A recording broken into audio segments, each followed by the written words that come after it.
Ya, alhamdulillah, alhamdulillahirabbil alamin ya. Kita sudah menambah keilmuan tadi ya, sudah dijelaskan oleh Kiai Haji Samsul Ma'arif tentang tafsir dari surah Al-Alaq ayat 1 sampai 5. Bu. Bu. Udah pada naik haji belum? Belum. Udah pada umroh belum? Pengen berangkat haji enggak? Baik, alhamdulillah. Insya Allah bisa berangkat semuanya? Kepingin? Udah niat? Udah daftar? Lah gimana? Katanya mau berangkat, niat udah daftar? Belum. Ada juga yang udah daftar. Mudah-mudahan semuanya bisa berangkat haji semuanya. Amin ya robbal alamin. Baik, masih dalam rangka tolabul ilmi. Kita simak kajian tadabbur Al-Quran bersama dengan Kiai Haji Jumharudin. Fadol. Assalamualaikum warahmatullahi wabarakatuh. Alhamdulillah alladzi khalaqal insana min 'alaq. Alhamdulillahi ala ihsanih. Allahumma salli wa sallim wa barik ala nabiyyina Muhammadin sallallahu alaihi wasallam wa ala alihi wa ashabihi ajmain, amma ba'd. Yang saya hormati host kita yang luar biasa, Gus Khalid David, namanya udah keren banget ya. Subhanallah. Dan santri dari Thailand dan Pak Kiai, ibu-ibu sekalian, jamaah cahaya hati yang mudah-mudahan diberkahi Allah Subhanahu wa taala. Amin. Ayat yang tadi ditafsirkan oleh guru kita, Kiai Haji Samsul Ma'arif, adalah ayat yang mengajak kita untuk thalabul ilmi. Thalabul ilmi. Dan ilmu itu adalah cahaya. Ilmu adalah cahaya. Tanpa cahaya, mata kita yang tidak buta ini bisa melihat atau tidak? Halo? Enggak bisa. Enggak bisa. Artinya mata kita yang tidak bermasalah secara medis, tidak ada buta, tidak ada penyakit, tidak bisa melihat tanpa cahaya. Maka hati kita adalah mata yang inti kita, mata hati kita. Makanya kata Oma Irama tuh, sesungguhnya yang buta, apa? Yang buta. Adalah apa? Yang buta. Bantu saya bu. Padahal penggemar Roma Irama. Mata hatinya yang buta. Mata hatinya ya. Nah, kalau mata kita ini tidak bisa melihat tanpa cahaya matahari, cahaya lampu, maka hati kita ini juga akan tidak mampu melihat kebenaran, melihat hakikat tanpa cahaya ilmu itu. Nah, maka untuk bisa menuntut ilmu dengan benar, dengan baik, supaya benar-benar menjadi cahaya, maka kita menuntut ilmu itu harus bismi rabbika. Harus untuk mencari ridho Allah, baru kemudian ilmu ini akan menjadi cahaya bagi hati kita. Tapi ketika ilmu ini tidak dituntut untuk mencari ridho Allah, maka ilmu ini bukan menjadi cahaya, tapi ilmu ini bisa menjadi alat kezaliman. Makanya yang menarik ya Gus David, ketika Allah berbicara tentang Iqra, di bawahnya ketika tidak bismi rabbika, apa yang akan terjadi? Kalla innal insana la yatgha ar-ra'ahu istaghna inna ila rabbika ruj'a. Allah. Sungguh manusia itu akan benar-benar melampaui batas, sewenang-wenang, menjadi diktator, menjadi pemusnah manusia, melanggar HAM. Kapan itu? Ketika dia dengan ilmunya sudah merasa cukup. Dengan ilmunya dia merasa hebat. Dengan ilmunya dia merasa segalanya bisa dia lakukan. Akibat apa itu? Karena tidak menuntut ilmu dengan bismi rabbika. Tidak menuntut ilmu karena mencari ridho Allah Subhanahu wa taala. Maka sebagian orang yang maju ilmu pengetahuannya, mereka mengetahui ciptaan Allah, tetapi dia tidak mengenal siapa yang sang penciptanya. Makanya sebagian ahli tafsir mengatakan Iqra itu, kalau tadi Kiai Syamsul Ma'arif mengatakan tidak ada objeknya mahzub, dibuang. Itu betul, apa yang katakan beliau tadi betul. Tetapi sebagian mufassir mengatakan Iqra itu objeknya ada. Apa itu? Bismi rabbika, bacalah nama Tuhanmu. Di mana kita bisa membaca nama Allah? Pada ciptaannya. Alladzi khalaq. Bacalah Allah. Kenalilah Allah pada setiap makhluknya. Oh, terlalu luas alam semesta ini. Kenali Allah pada dirimu. Khalaqal insana min alaq. Kenali Allah pada dirimu. Allah. Tapi manusia ini terlalu luas untuk dikenal. Kenali Allah dari bahan ciptaanmu yang diciptakan dari alaq. Darah yang menggantung. Engkau dulu bergantung saking lemahnya di dinding rahim ibumu. Lihat betapa lemahnya engkau bergantung. Apakah setelah engkau keluar dari rahim ibumu lalu menjadi hebat? Engkau lupa bahwa dasar engkau adalah alaq yang bergantung kepada Allah. Bergantung di dinding rahim. Nah, maka jamaah sekalian yang dimuliakan Allah Subhanahu wa taala, membaca yang akan menghasilkan kemajuan adalah membaca secara komprehensif. Bukan cuma membaca ciptaan Allah, tetapi membaca dari mana kita diciptakan. Siapa yang menciptakan kita? Siapa saya? Katanya begini, Mas David. Jika kita tidak ingin berpikir siapa saya sekian ratus tahun yang lalu. Paling tidak kita harus berpikir kemana kita akan pergi 50 tahun yang akan datang. Masya Allah. Allahu Akbar. Allahu Akbar. Maka ketika kita membaca secara komprehensif, membaca penciptaan kita. Tentang untuk apa kita hidup, kemana kita akan kembali setelah mati. Hanya membaca ciptaan saja, maka yang akan terjadi apa? Yatgha, akan sewenang-wenang dan melampaui batas. Maka disinilah urgensinya Iqra bismi rabbika. Dan luar biasa teman-teman ini, kenapa kok bisa meninggalkan negaranya Thailand? Negara Thailand ditinggalkan untuk apa? Untuk ilmu. Orang tuanya ditinggalkan untuk thalabul ilmi. Bahasa Indonesia yang begitu belum lancar juga tidak menjadi masalah bagi mereka. Kenapa? Karena bismi rabbika. Mereka menuntut ilmu karena Allah. Semua yang jujur karena Allah. Semua yang jujur karena Allah. Semua rintangan pasti bisa kita hadapi. Tetapi segala yang bukan karena Allah, maka kita tidak akan kuat untuk menghadapi sekecil-kecilnya rintangan. Jika kita mudah sekali lemah dalam segalanya, itu rata-rata karena kita tidak bismi rabbika. Tapi jika kita bismi rabbika, sehebat apapun tantangan dalam hidup ini, insya Allah kita akan bisa menghadapi tantangannya itu. Bukan karena kekuatan kita, tetapi karena bismi rabbika, karena kekuatan nama Allah Subhanahu wa taala. Ini poinnya.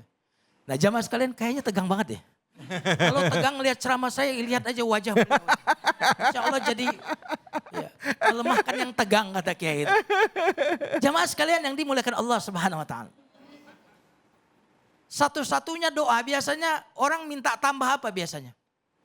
Rezeki. Tambah istri. Ampun.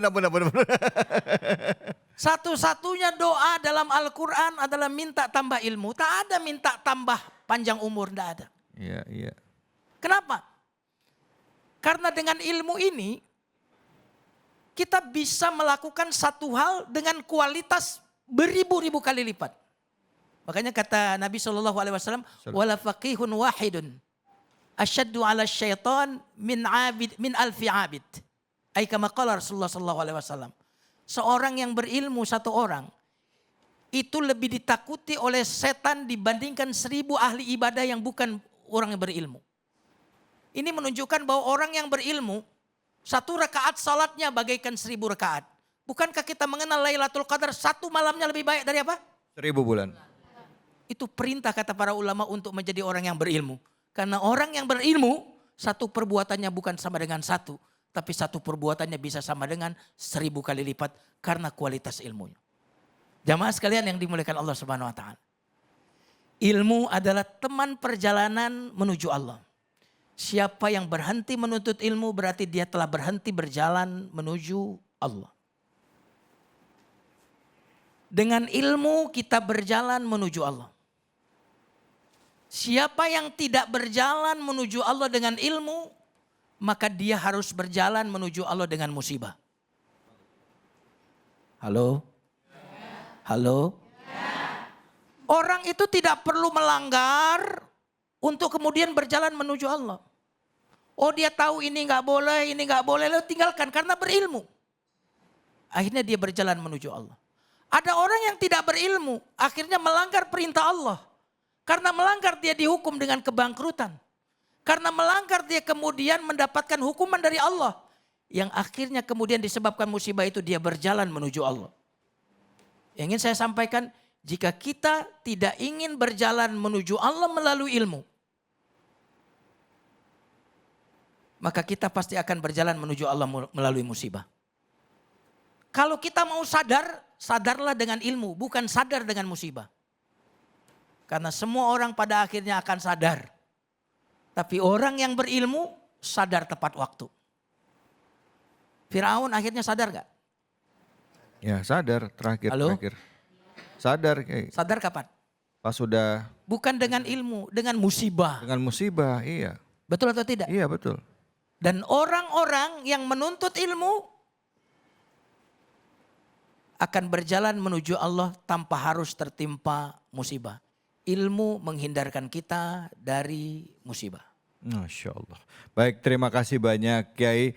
Ilmu menghindarkan kita dari musibah. Baik, ini ada pertanyaan dari jamaah yang dikirim ke sosial media kita. Sekali lagi saya mau mengajak kepada seluruh pemirsa Cahaya Hati Indonesia. Ya, bisa kirimkan videonya ya, baik itu berupa pertanyaan ataupun cerita pengalamannya ke media sosial kita, baik itu Instagram maupun TikTok. Sekarang kita lihat ini dia yang pertanyaan dari jamaah kita, silahkan.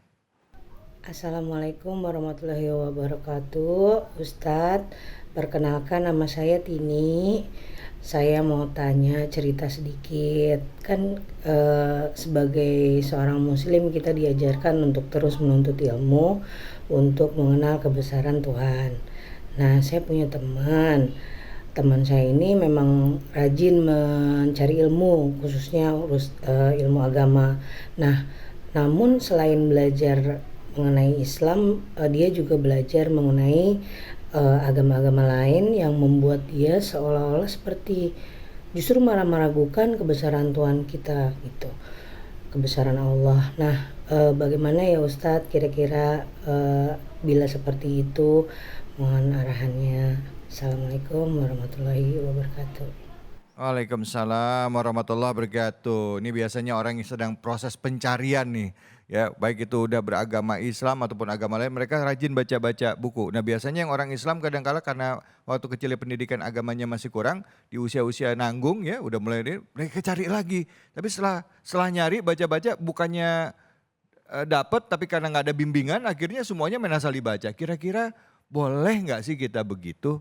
Nah, karena tadi kayak temennya Tini itu malah bingung tadi katanya, malah meragukan konsep ketuhanan Islam. Silakan. Ya, ini pertanyaan yang sangat bagus ya.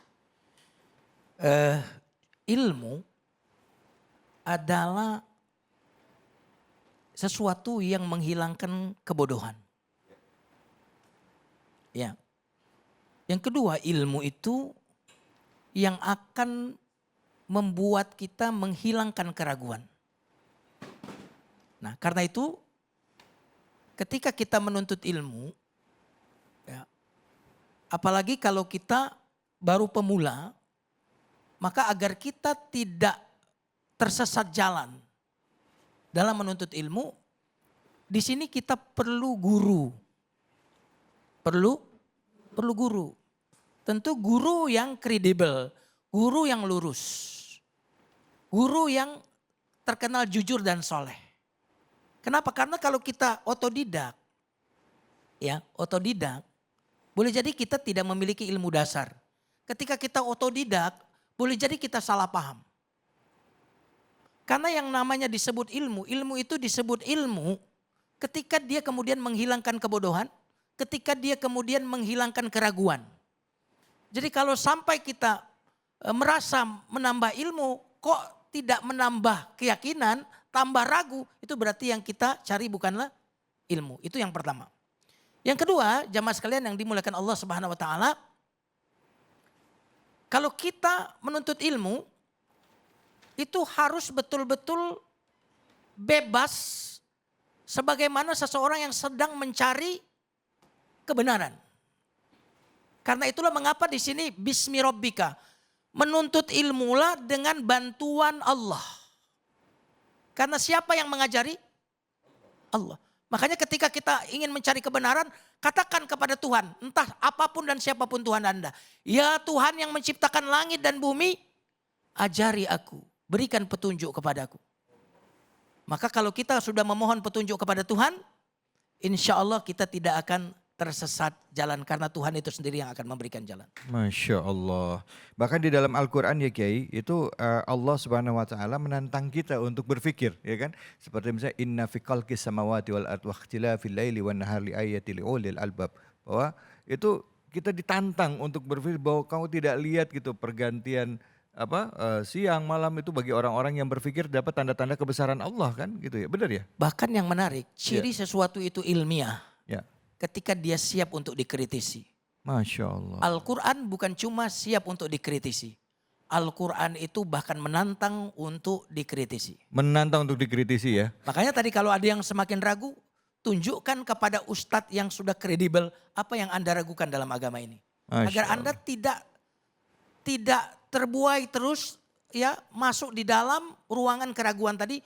Tunjukkan keraguan Anda kepada Tuhan Islam ini, agama ini, kepada ustadz yang memang memiliki kapasitasnya.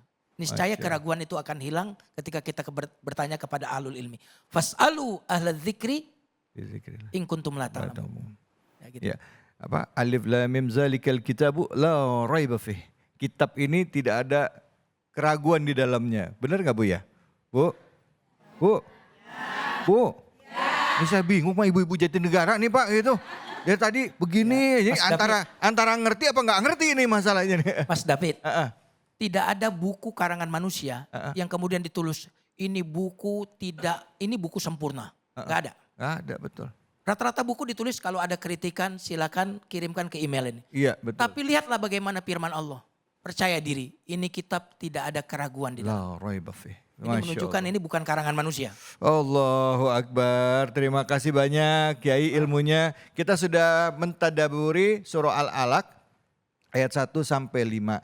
Di mana kita diajak untuk meyakinkan diri kita ya bahwa setiap kita untuk belajar, setiap kita menambah ilmu harus didasari karena Allah. Bahkan menyebut apa? Menyebut nama Allah. Iqra bismi rabbikal ladzi khalaq ya. Selalu membawa Allah dan niatnya adalah karena Allah. Insya Allah Allah yang nanti akan melindungi kita dan membuka dan memberikan kefahaman kepada kita semua. Insya Allah. Bu, ngajinya jalan terus nggak?